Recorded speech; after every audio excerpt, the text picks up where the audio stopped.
ঢাকার সাভারে গুলি করে আতঙ্ক সৃষ্টি করে লুটকৃত তিনটি খেয়া নৌকা ২৪ ঘন্টায় উদ্ধার করেছে সাভার মডেল থানা পুলিশ। বুধবার রাতে গোপন সংবাদের ভিত্তিতে অভিযান চালিয়ে লুটকৃত দুইটি নৌকা উদ্ধার করা হয়।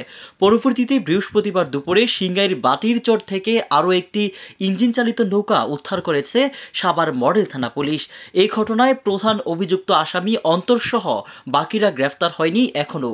এ বিষয়ে ভুক্তভোগী কামরুল ইসলাম জানান, বুধবার সন্ধ্যায় গুলি চালিয়ে আতঙ্ক সৃষ্টি করে তার ইঞ্জিন চালিত নৌকা লুট করে সন্ত্রাসীরা।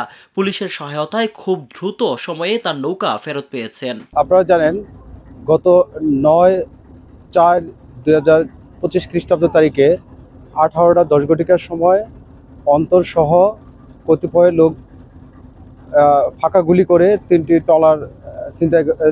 ট্রলার নিয়ে যায়।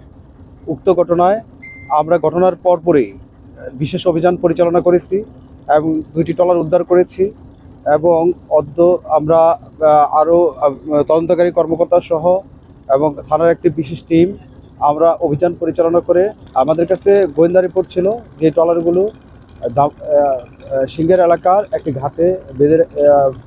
ঘাটে রাখা হয়েছে। সেইখান থেকে আমরা ওই সংবাদের ভিত্তিতে আমরা এখানে অভিযান পরিচালনা করি এবং আজকে এই ট্রলার দুটো উদ্ধার করতে সক্ষম হই।